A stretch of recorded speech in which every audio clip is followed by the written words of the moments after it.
Boa tarde. Michael, eu quero te agradecer pela música que você colocou, que você vai entender.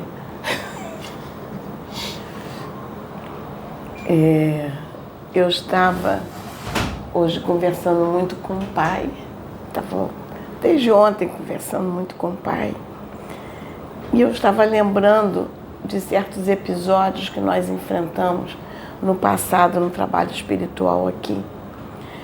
E muitos desses episódios vão estar lá no livro, que já está pronto. Estou procurando a gráfica. E em breve a gente já vai anunciar para a exposição. Ficou muito bonito. Mas eu estava conversando com o pai e lembrando de um diálogo que a gente travou lá atrás. Esse diálogo foi entre Emanuel e o meu marido. Emanuel incorporado em Sabrina. E foi interessante que a Sabrina não lia muito sobre nenhum assunto, principalmente de física, de física quântica, nada. Sabrina não lia nada, não tinha conhecimento nenhum. E era travado um diálogo, uma discussão muito intensa entre meu marido e Emanuel, na Sabrina. E uma vez Emanuel trouxe um contexto muito, muito sério, através de Sabrina, de física quântica, que Sabrina não entendia, não sabia, nunca tinha lido a respeito. Era um novo para ela e um novo para o meu marido. E o que ela falava, ela não tinha conhecimento. Então, quando a espiritualidade quer nos trazer um novo, traz. Tá? Você não precisa dizer assim, você tem que buscar esse conhecimento. Tá? A gente tem que buscar. A leitura, está lendo, está aprimorando, temos que buscar tudo isso. Mas todos os livros que nós temos aí, que é o novo, que veio trazido pelo novo, muitas das coisas o médium não tinha conhecimento. Há de ver com Chico Xavier, que ele mesmo diz que estudou só até a 4ª série. E olha o legado dele, olha o que ele trouxe. Né? Então, quando a espiritualidade quer, ela traz o novo. Eu estou falando desta forma porque eu me lembro um período lá atrás que meu marido uma vez discutiu com o Emmanuel, porque disse assim para o Emmanuel: eu não bebo, não fumo, não jogo e cuido muito bem da minha família. E Emmanuel disse assim para ele: muito bem, você não faz mais do que tua obrigação como encarnado nesta terra. Isso não é espiritual. Isso é tua obrigação como encarnado. Zelar pelo teu corpo, não agredir, respeitar bem o corpo que o Pai te deu. Ele falou isso para o meu marido. Quando eu ouço, às vezes, um espírito dizer que o esforço que aquele médium está fazendo por abandonar uma vida de bebida, de promiscuidade, aquele esforço sobrenatural, que ele, o espírito, se tivesse encarnado também não ia aguentar fazer. Eu vejo isso de outra forma. E era uma situação que eu sempre colocava, às vezes, nas nossas conversas internas, em uma época até que vocês nem estavam aqui ainda, que eu questionava sobre o que o Emmanuel falou. Zelar pelo nosso corpo, não beber, não fumar, preservar o nosso corpo, não entrar na promiscuidade, isso faz parte da nossa obrigação como encarnado. Zelar pelo templo, o templo do nosso espírito. E agora eu falo como evangélica. Nas igrejas nós falamos que o nosso corpo é o templo do Espírito que Deus nos dá para estar aqui nessa terra. Esse corpo é o templo do meu espírito. Então ele tem que ser cuidado para que ele esteja em condições de aguentar o suporte, para que o tempo estabelecido para o meu espírito estar aqui na Terra, o meu corpo possa suportar até, para que não provoque um desencarne antecipado, para que não provoque danos, porque nós temos essa responsabilidade com o nosso corpo. Isso eram situações que eu sempre estava comentando aqui, discutindo, e às vezes era motivo de desentendimento. Porque eu dizia, não faz mais do que a tua obrigação. Zelar pelo corpo, pelo templo do teu espírito. O teu espírito habita esse corpo. Tem que zelar por ele. E isso é uma situação que a gente coloca muito para quem está no espiritual, no caso, assim, não no lado, colocar assim, evangélico, mas no lado espírita, né? A gente tem faz essas colocações dessa forma, né? Pede ajuda, porque o espírito vai ajudar, a mensagem do espírito ajuda. E Deus, pela sua infinita misericórdia, até permite que espíritos venham e falem, mostrem o que vai acontecer se não mudar de atitude. Isso é uma misericórdia do Pai. Tá? Um espírito que venha falar. Mas falar isto para os encarnados não precisa de um espírito. Nós temos que ter essa consciência. Um espírito, ele vem para dizer para você que você não pode beber, senão você vai para um umbral. Você não pode fumar, senão você vai para um umbral. Você não pode, você vai para um umbral. Isso para mim não é espiritualidade.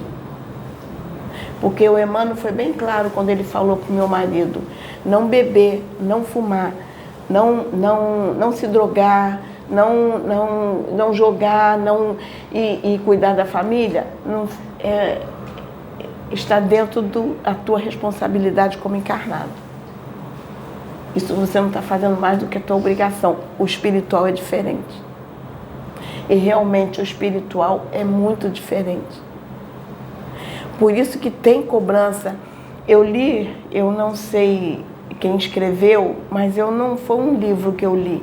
Eu li, foi um depoimento de uma pessoa num determinado canal do celular que eu vi que ela recebeu a mensagem de um espírito desencarnado, que ele era espírita, trabalhava num centro espírita, era cumpridor dos deveres dele, zelava pela família, não bebia, não fumava, andava certinho, dentro daquele padrão que era exigido.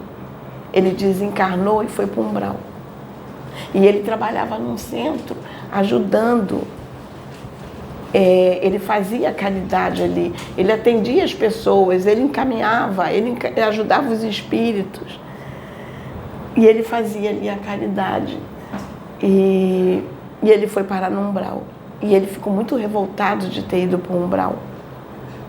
Até, eu não sei quem gravou isso, eu até agradeço que eu estou pegando da pessoa que gravou e colocou lá, que foi uma psicografia, leu, não me lembro quem foi. Foi e colocou lá. E ele ficou muito tempo revoltado, porque ele queria sair do umbral, ele se achava injustiçado. Afinal de contas, ele fez tudo muito certo. E se achava injustiçado. E até que chegou o tempo dele ser removido do local. Ele foi removido e foi levado para um outro local para ele reavaliar a conduta. Aí chegaram lá e mostraram para ele, aqui. Você atendeu lá? Sim, mas olha aqui o teu temperamento. Olha aqui a forma como você entendia isso. Olha a forma como você lidava com aquilo. Olha aqui, olha aqui, vem cá, eu te mostrar um trabalho espiritual. Olha os teus pensamentos. Olha os teus sentimentos. Então a gente tem que ter muito cuidado com essa questão, porque às vezes, diz assim,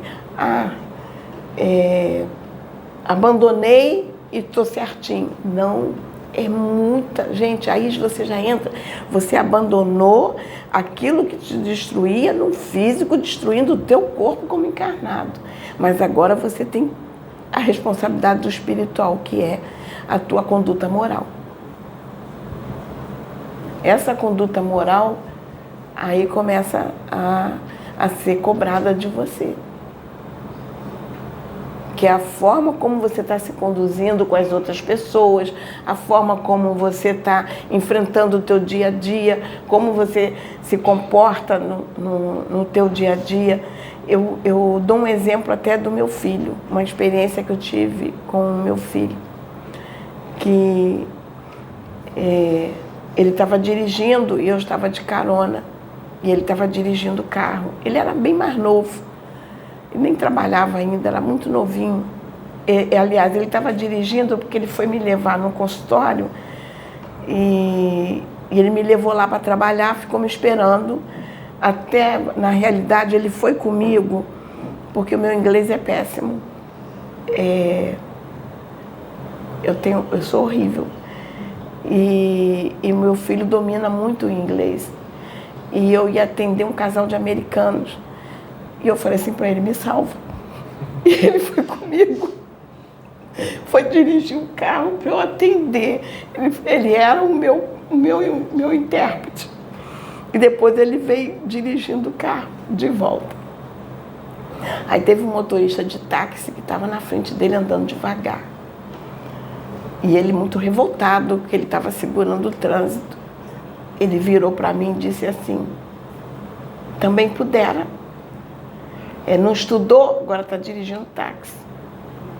Aí eu disse assim para ele, não, vamos pensar. Provavelmente ele deve ter filho, tem esposa, e te garanto que ele é melhor do que você. Ele pode ser formado, ser um engenheiro, um advogado, e você não tem formação nenhuma. Só, meu filho, que o filho grita de fome, o aluguel tem que ser pago, e ele não tem papai e mamãe para segurar o tranco dele. E ele tem que estar ali, porque em casa ele tem que levar o leite para o filho, tem que pagar o aluguel. Você agradeça a Deus que você tem teu pai e tua mãe do teu lado, que está segurando você para se formar. Eu falei assim, então, peça perdão a Deus pela essa tua intransigência. E isso é o nosso dia a dia, porque a gente acha sempre que nós estamos fazendo o melhor, num sentido em quando a gente se compara com o outro. Que aí a gente entra na comparação. Não, eu sou melhor. Não, nós não somos. Nós somos todos iguais, com os mesmos erros, as mesmas dificuldades. E eu digo que acaba, nós que estamos num trabalho universalista, que estamos num trabalho espiritualista, ou seja, o que for, nós erramos tanto quanto evangélico, que eu sou evangélica, e evangélica acha que aceitou Jesus, está maravilhoso. Você pode xingar até o vizinho, não tem problema nenhum, você aceitou Jesus. Você está na igreja. Aceitou Jesus, pronto, está resolvido os teus problemas. Jesus é teu salvador. Ele pagou o preço na cruz para te salvar. Você pode xingar até o vizinho se você quiser. Não. Não é bem assim. Isso tudo, nós temos que reformular as nossas condutas. Porque nós estamos vivendo uma época, eu estou falando, Sônia, tá? Eu estou falando.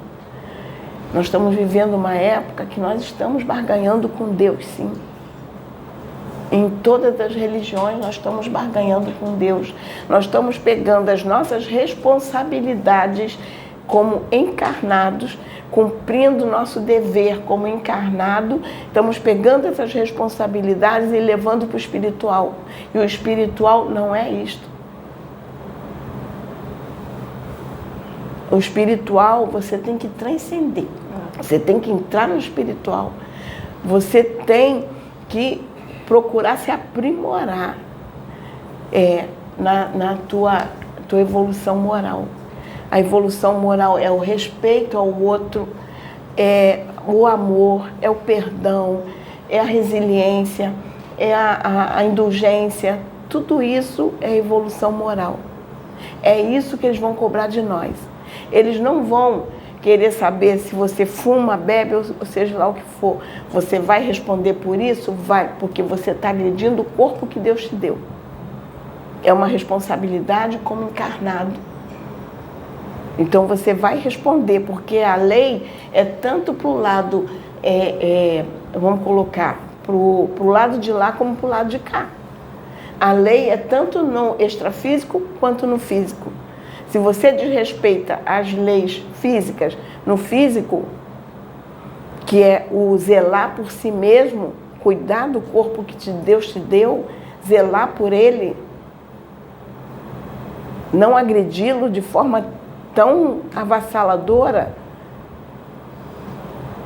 você está indo contra essas leis.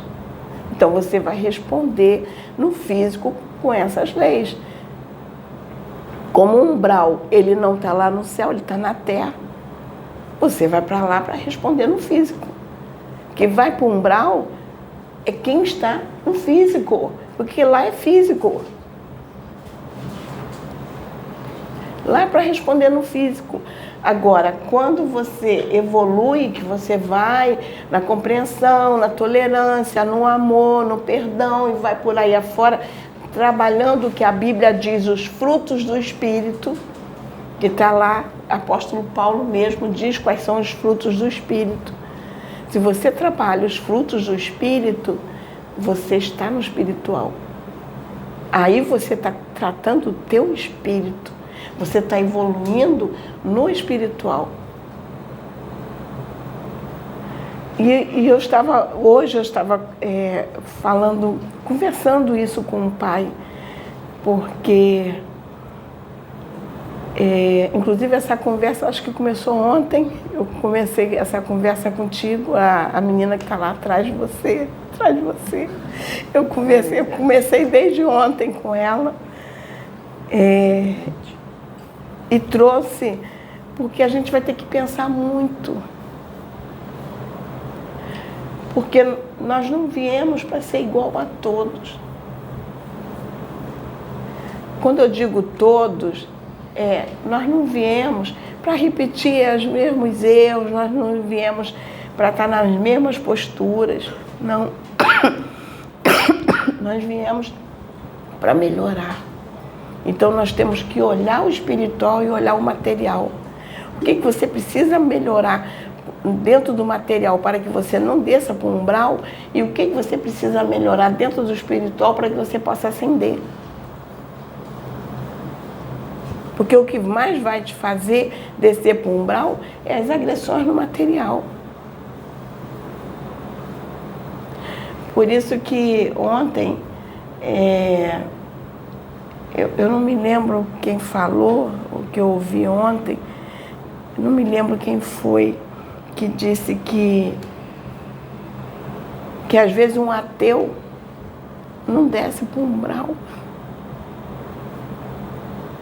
Porque ele se respeita tanto na questão do corpo, cuida, se respeita e ainda respeita, evolui no espiritual, só que ele não tem, ele como dizer assim, ele não acredita em Deus, acredita, está dentro dele, mas está dentro dele a evolução moral, e isso é Deus. Isso é Deus que está dentro dele, a evolução moral. Então essa evolução moral está muito forte dentro dele.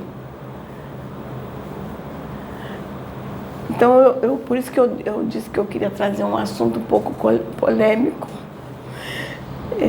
mas eu espero. Posso falar? Pode e deve. Você é especialista no assunto. Não, especialista não. Aprendiz ainda. Mas eu vejo que muitas das vezes a gente confunde isso que você está falando, o nosso desenvolvimento a nível de ego com o nosso desenvolvimento a nível de, vamos dizer assim, de alma, né? De um eu superior. A gente vem, nasce nessa bola de terra, andando no espaço infinito, para onde a gente não sabe, e a gente nasce aqui E vai crescendo, né? E estuda, vai para a escola, arruma um trabalho, compra uma casa, faz uma família, compra um carro e tudo mais. E vive essa vida material e tem a percepção ou a imaginação de que está crescendo, de que está evoluindo e tudo mais.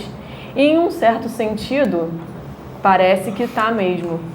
Mas se você for olhar, você se olha, às vezes você chegou com 60 anos e a mesma dificuldade que você tinha quando tinha 10 anos na escola, você ainda tem. Você tem dificuldade ainda de falar não quando é necessário.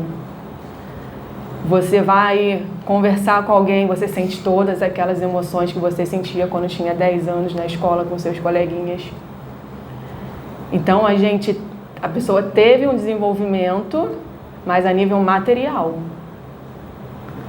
Não foi a nível de alma, a nível espiritual, né, de enfrentamento daquilo que a gente tem medo, que geralmente é exatamente o que a gente tem que fazer para ter esse crescimento espiritual, né? Aquilo que mais a gente tem medo é exatamente o que a gente tem que enfrentar. Por quê?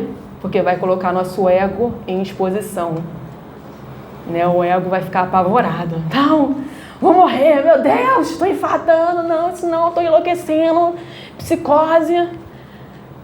E a alma, ai, que maravilha. Né? Porque quando a gente transcende o ego, é que a gente realmente tem esse crescimento a nível de alma, né? A nível de um eu mais expandido fora desse personagem. Né? E enquanto a gente não está nessa superação, a gente ainda não está fazendo o trabalho que tem que ser feito, a gente está muito com o olho no outro. Então, por isso que muitas vezes a gente fica muito crítico. E aí, quando vê alguém fazendo algo, tentando se superar ou enfrentando seus medos, fazendo o trabalho que tem que ser feito, eu, na plateia dessa pessoa que está no palco, eu critico, eu julgo, eu falo mal. Por quê? Porque aquela pessoa, de alguma maneira, está mexendo em algo dentro de mim e expondo para mim mesmo que eu não estou fazendo o trabalho que eu deveria estar fazendo. E aquilo é muito difícil de eu lidar. Então eu diminuo o outro, né? Porque meu ego não consegue lidar com isso, com essa exposição. O meu ego quer continuar do jeito que está. Porque crescer é desconfortável. Você sair daquilo que você está acostumado é desconfortável. Para todos nós. Né? Mas como todo mundo que tem as suas superações dizem, é exatamente fora desse conforto que a gente cresce, né? E quanto mais desconfortável for uma situação, por isso que a gente fala que a situação que gera mais medo é exatamente a que a gente tem que enfrentar, que a gente tem que trabalhar em cima, né? Porque quanto mais desconfortável, mais mexe na imagem mental que nós temos de nós mesmos. Aquela imagem que a gente quer passar para o outro, de pessoa perfeitinha, de pessoa certinha, que nunca erra. Né, de pessoa que tem tais atributos, né, de pessoa virtuosa, né, e aí nisso, de querer passar essa imagem, é que a gente se congela no modo de ser, no modo de agir, e até em certos pensamentos, né, em certas crenças. A gente congela porque a gente quer passar essa imagem. E aí a gente não tem esse crescimento a nível espiritual. A gente tem esse vamos dizer, esse pseudo-desenvolvimento. Mas, ao mesmo tempo, algo dentro de nós grita. Porque, por mais que você tenha esse crescimento material e tudo, dentro vai ter sempre aquela luzinha piscando, que é um recado da sua alma, dizendo que falta algo, trazendo uma insatisfação, né? Um sentimento de que nada é suficiente, um sentimento de que tem algo que eu deveria estar fazendo e não estou fazendo. E aí nessa, muitas vezes, a pessoa se torna um fazedor compulsivo. Começa a fazer um monte de coisa, não consegue parar. Só que está fazendo um monte de coisa, mas não está fazendo exatamente aquilo que deveria estar fazendo. Né? Por isso que muitas vezes, por mais que se faça, parece que ainda não é o suficiente. Parece que tem algo faltando. Porque aquilo que alimenta a alma não está sendo feito. Né? Por isso que a gente fica com esse sentimento dentro de nós, né? Todos nós, que é essa luzinha que se acende para a gente investigar onde que a gente tem que estar trabalhando. E todos nós sabemos, de verdade, dentro de nós estão as respostas. Né? Só que muitas vezes a gente não quer aceitar. Porque é isso, é desconfortável, né? Você não quer fazer algo que seja desconfortável para você, então você vai para um trabalho espiritual e você faz aquilo que você já faz sempre. Né? E você acha que está tendo um desenvolvimento porque você está num trabalho espiritual, só que isso é muito bom, né? Temos que estar em trabalhos espirituais, se te fazem bem, tem que fazer coisas que nos fazem bem a nível de ego também, não é que tem que deixar de fazer.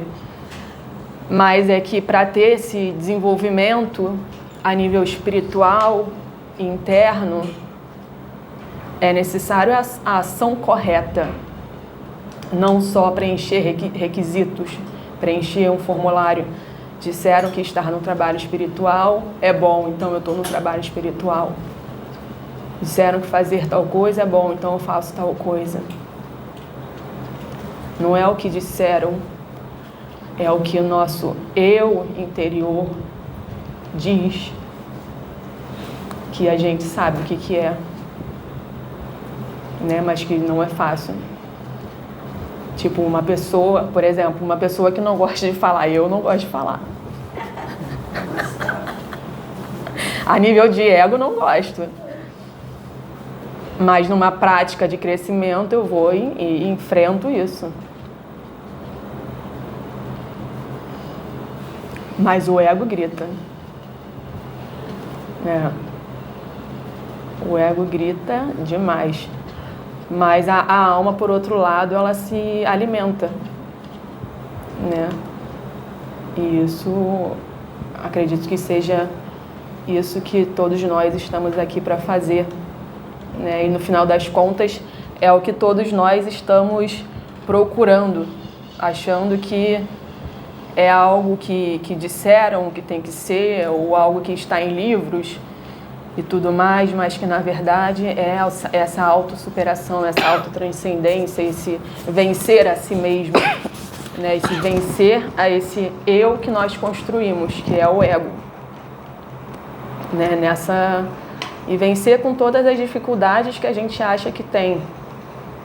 Né? E com todo o sofrimento que a gente acha que tem também. Porque a gente está no sofrimento, por quê? Porque a gente se identifica com esse personagem. A gente se identifica com essa imagem que a gente criou de nós mesmos. Né? Por isso que a gente sofre, em primeiro lugar. Desculpa, eu tentei segurar aqui, não consigo. Não, tudo bem. Quer água? Eu já bebi, não, por causa do vento. Ah, tá. Aí, não, tudo bem. Então, tem toda essa questão que, na verdade, no final das contas, é muito simples. Só que o ego também não gosta de coisa simples. O ego, ou ele quer ser, o ego oscila. Ou ele é o rei de Portugal, quando Portugal estava no auge dessa história aqui do que a gente vive. O rei de Portugal, ou o ego é o mendigo de Braz de Pina. Ele nunca é uma pessoa comum, que está aqui tentando, que tem qualidades e defeitos, e tem vícios e virtudes, não. O ego ou está lá em cima, ou eu sou a pior pessoa do mundo. Ele gosta de drama. Nosso ego adora um drama. Ele não gosta de vamos dizer, sensatez, né? Ele está nessa oscilação. Mas é importante também, né? O ego é importante. É importante para a gente conhecê-lo, percebê-lo e usar ele. O ego também nos impulsiona, né? Usar ele como personagem mesmo, mas servindo nossa alma, né? Nosso ser. Eu posso dar um exemplo disso que você está falando? Posso? Pode. Dar um exemplo disso que você está falando? Eu vou falar dentro da minha religião e eu estou falando de mim, porque foi uma situação que eu fiz uma reflexão muito profunda. Nós que somos evangélicos, vamos colocar assim, que eu venho da igreja evangélica, a gente tem um péssimo hábito de dizer, vai orar, a gente diz assim: Pai, eu sou tua serva, faço tua obra. Não é, Maicon? Isso é o ego. Isso é o ego. E quando eu parei para fazer uma reflexão, que eu falei: Pai, isso é ego. Porque eu estou aqui debaixo da tua misericórdia. Eu falei para o Pai: eu estou aqui debaixo da tua misericórdia. E eu vim para me melhorar, para voltar melhor do que eu vim. Quando eu me dei conta disto, que isso era o meu ego, porque aí você se coloca numa situação como você mesmo acabou de falar. Entendeu? Uhum. A gente coloca nessa situação. Eu parei de falar dessa forma, eu falei: não, gente, o que eu sou? Então a gente tem que pensar muito nisso.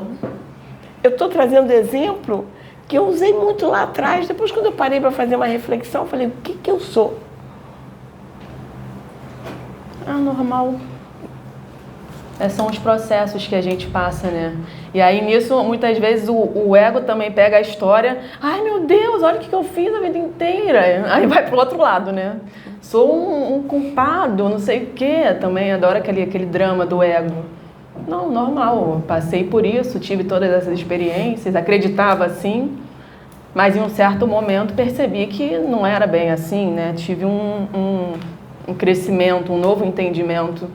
E assim vai. O entendimento que a gente tem agora não vai ser o mesmo entendimento que a gente tem, sei lá, daqui a quantos anos. Ou, às vezes, no dia seguinte, a gente tem um novo entendimento. Né? A gente fala e, às vezes, escuta, ou escuta o outro, ou se ouve, e aí a gente tem um novo entendimento. Né? Então, a gente está o tempo todo, se a gente está trabalhando, o tempo todo tendo novas percepções, né? Tendo novos pontos de vista e percebendo que tudo é ponto de vista e tudo é crescimento também, tudo faz parte, né? Tudo está no todo, então tudo faz parte, no final das contas. Então não tem essa ansiedade de desespero de querer que as coisas aconteçam logo, ou que eu tenho que chegar em tal lugar, que eu tenho que fazer tal coisa, né? Mas ao mesmo tempo é bom ter uma dedicação, um empenho, né? Uma disciplina. Não porque alguém está te obrigando, mas porque você sabe que é bom para você. Né? Porque você sabe que você tem, mesmo você tendo medo de uma situação, a liberdade que você ganha quando você enfrenta essa situação é maior do que a dor que o medo causa diante dessa situação. A liberdade é maior do que a dor que o medo causa. Então você tem esse entendimento e você enfrenta e usa o medo como sua bússola e seu impulsionador. E você faz do jeito que der, porque não tem jeito certo, né? Nesse sentido de enfrentamento, você vai fazendo do seu jeito. Cada um está na sua jornada, na sua caminhada, né? Cada um está com seus pontos de vista, seus entendimentos. E quando você está empenhado, não vou nem dizer muito, quando você está empenhado em fazer o que tem que ser feito, Você vai perceber que você vai olhar um pouco menos para o outro. Você não vai ser tão crítico assim com o outro. Você não vai julgar tanto o outro, né? No sentido de condenar.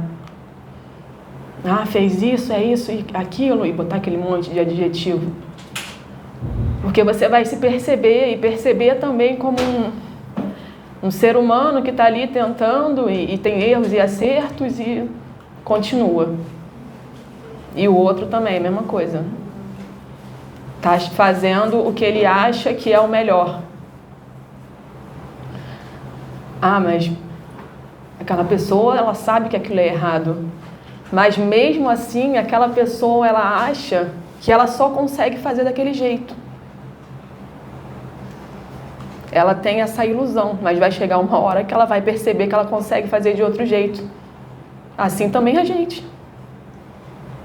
Nas nossas caminhadas, nas nossas andanças, né, pela vida, em sentido amplo, né, espiritualmente falando. É por isso que os mentores falam: compreenda sem compreender, entenda sem entender. Porque nós temos que compreender toda essa situação de um do outro, um com o outro. Entender, mesmo sem entender, cada um tem seu tempo.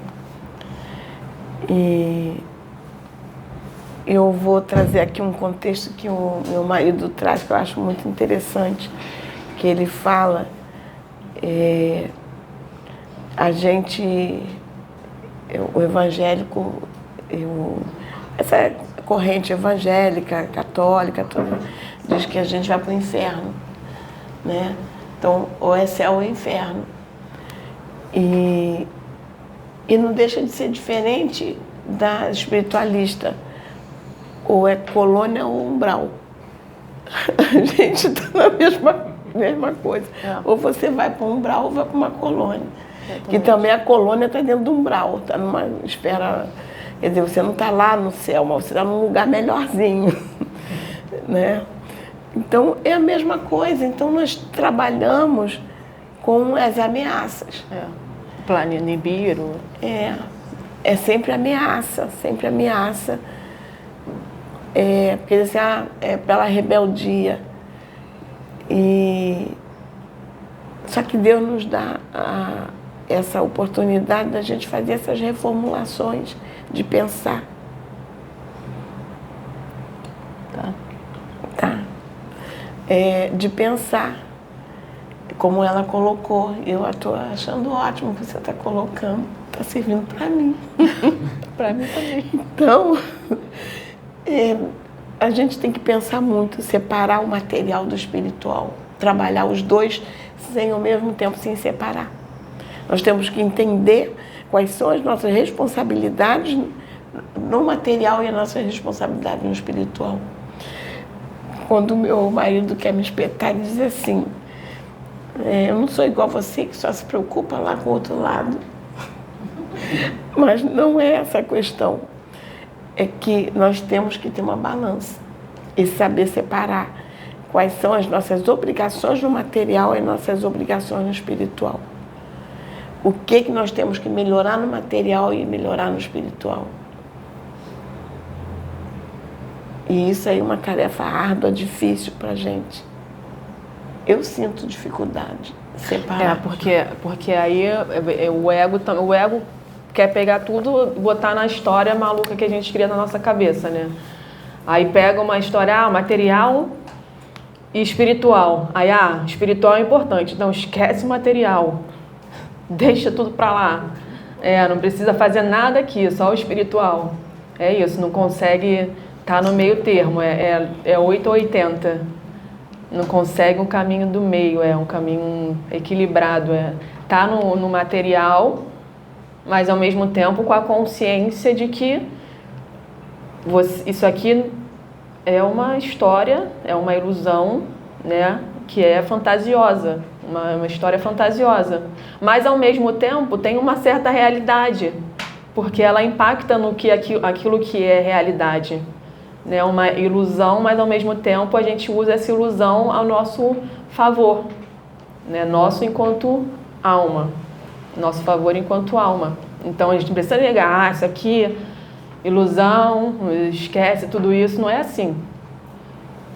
Né? Tem que analisar bem, perceber por que a gente está aqui, né? Entender que tudo isso que existe por algum motivo, né? Entender quais são esses motivos, entender onde estão essas respostas, né? Que a gente anseia por saber. Todo mundo tem, em algum nível, em algum momento da vida, essas perguntas existenciais. Todo mundo tem, né? Inclusive, isso é uma primazia do ser humano, né?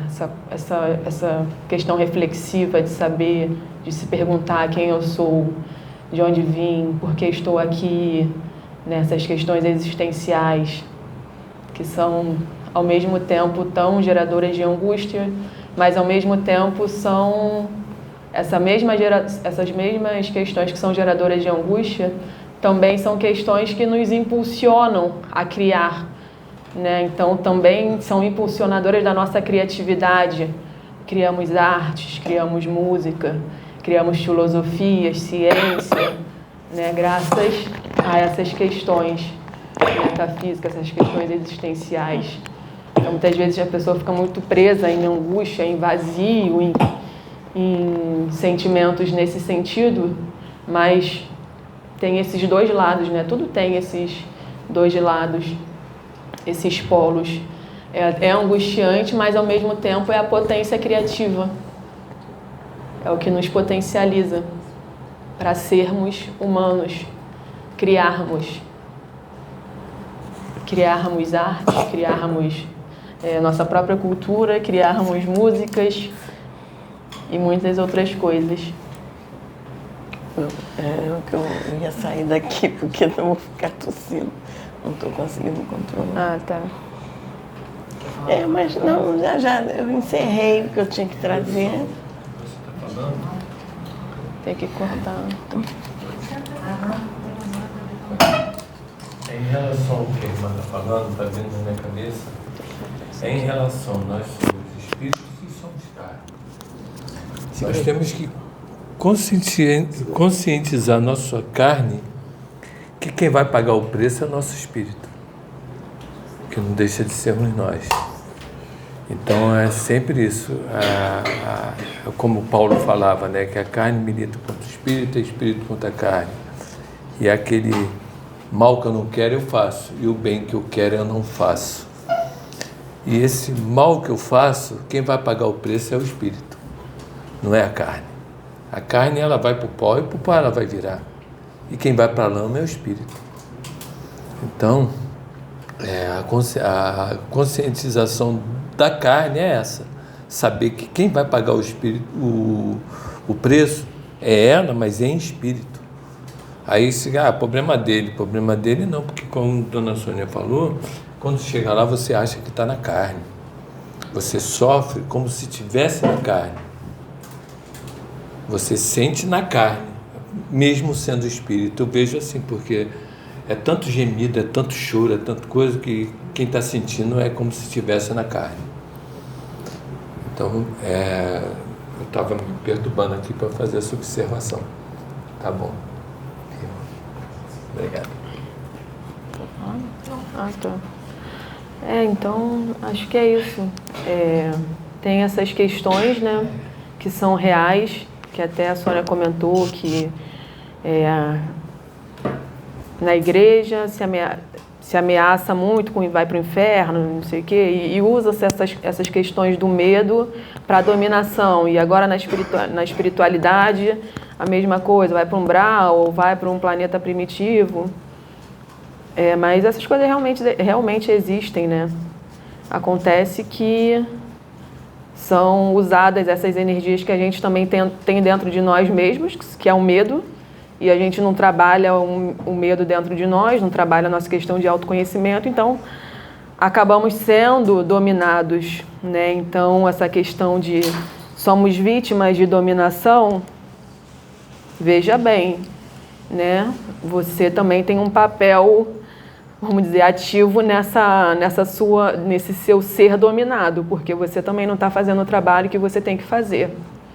Né? Então, acho que fica muito fácil, muitas das vezes, a gente dizer que estamos sendo dominados pelo medo e tudo mais, mas se a gente não trabalha também, se a gente trabalha dentro de nós o autoconhecimento, né, e busca a espiritualidade e faz o trabalho espiritual, de fato, a gente vai ganhando cada vez mais liberdade e a gente não é manipulado.